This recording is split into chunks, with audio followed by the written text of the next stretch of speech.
흔히들 고양이를 좋아하면 좀 내성적이다 이런 말 하잖아요.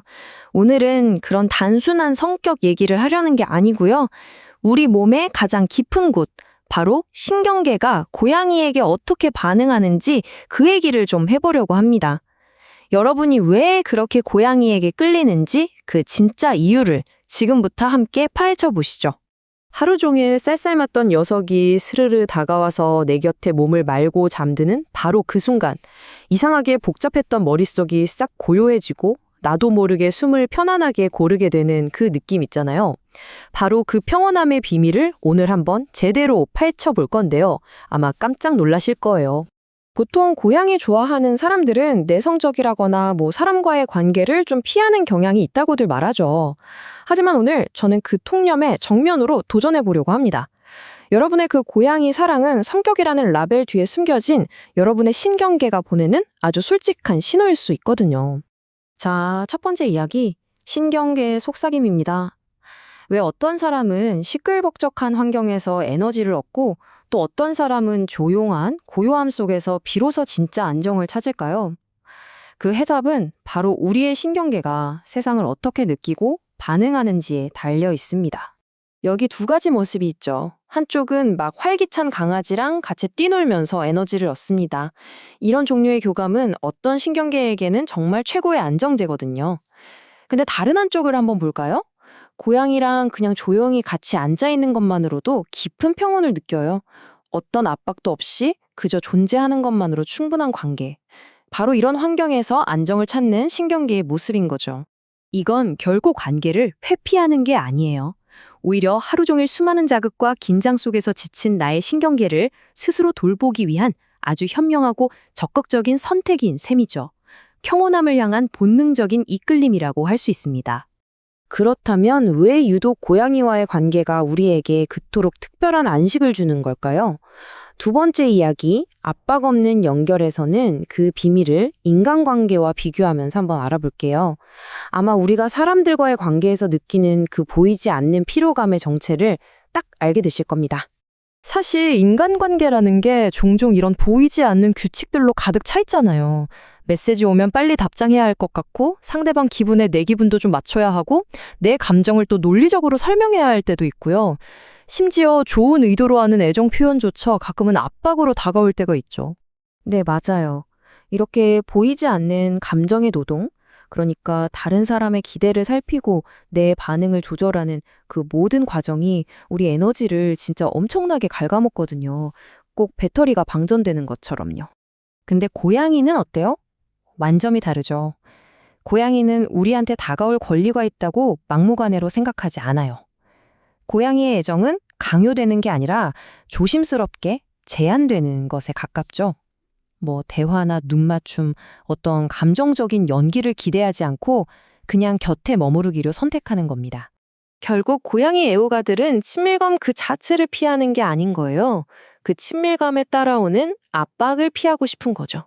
어떤 의무감이나 기대 없이 그냥 자연스럽게 서로의 공간에 스며드는 그런 관계. 고양이가 바로 그런 이상적인 관계의 모습을 우리에게 보여주는 겁니다. 그럼 이런 편안함이 그냥 기분 탓일까요? 절대 아니죠. 세 번째 이야기, 평온의 과학에서는요, 고양이가 우리 몸에 일으키는 아주 놀라운 과학적 변화, 바로 공동조절과 가르랑거림의 비밀을 파헤쳐 보겠습니다. 공동조절이라는 개념 조금 낯설게 들리시나요? 아주 쉬워요. 그냥 차분한 사람 곁에 있으면 나도 모르게 마음이 편안해지는 거? 그거랑 똑같다고 보시면 돼요. 말 한마디 없이도 상대방의 그 안정된 상태가 내 신경계에 그대로 전달되는 거죠. 우리가 의식하기도 전에 우리 몸이 먼저 반응하는 겁니다. 그리고 고양이에겐 정말 특별한 비밀 무기가 있죠. 바로 가르랑거리는 소리입니다. 이 낮고 규칙적인 진동은 우리 뇌에 직접적으로 지금은 안전해, 경계를 풀어도 괜찮아 라는 신호를 보내요. 그 결과 스트레스 호르몬은 줄어들고 굳어있던 근육은 스르르 풀리게 되죠. 여러분의 머리가 편안하다 라고 생각하기도 전에 몸이 먼저 반응하고 있는 거예요. 바로 이겁니다. 대화 없는 공동조절, 연기 없는 편안함. 이게 바로 고양이가 우리에게 주는 최고의 선물이 아닐까 싶어요. 무언가를 굳이 증명하거나 애쓰지 않아도 되는 그냥 함께 존재하는 것만으로 충분한 위안. 이것이 바로 순수한 현존의 힘이죠. 자, 그럼 이런 놀라운 교감은 도대체 어떻게 가능한 걸까요? 네 번째 이야기, 존중에 기반한 유대에서는요, 고양이의 신뢰를 얻는 과정, 그러니까 일방적인 소유가 아니라 섬세한 조율과 동의를 통해 만들어지는 특별한 관계에 대해 알아볼게요. 고양이랑 같이 지내다 보면 우리도 모르게 진짜 섬세한 신호들을 읽는 법을 배우게 되잖아요.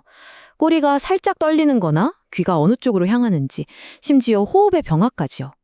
이건 상대를 통제하는 법이 아니라 존중하는 법을 배우는 과정이고요.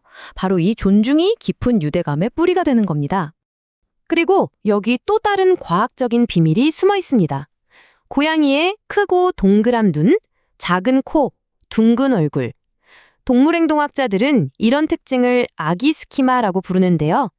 우리 뇌는 이런 모습을 보면 자신도 모르게 보호하고 돌봐주고 싶은 본능이 깨어난다고 해요. 상대에게 어떤 보답도 바라지 않는 부담 없이 순수한 애정을 쏟을 수 있는 안전한 관계가 만들어지는 거죠. 자, 이제 마지막 이야기입니다. 지금까지 나온 모든 조각들을 한번 맞춰볼 시간이에요.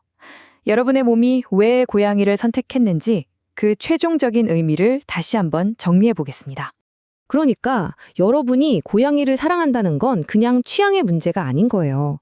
그만큼 여러분의 내면 세계가 섬세하게 조율되어 있다는 아주 중요한 신호라는 거죠. 끊임없이 무언가를 증명해야 하는 세상 속에서 여러분은 그저 압박 없이 함께하는 연결을 갈망하고 있는 겁니다.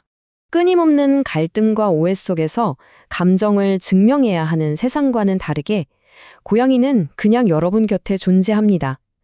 무언가를 연기하거나 애써서 증명할 필요가 없는 이 고요한 시간이 바로 평온을 갈망하는 우리의 신경계에게는 그 무엇보다 소중한 안식처가 되어주는 거죠.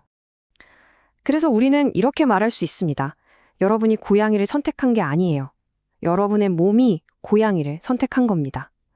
수많은 자극 속에서 지친 여러분의 신경계가 과부하 없이 편안하게 쉬기 위해서 스스로 찾아낸 가장 완벽한 해답.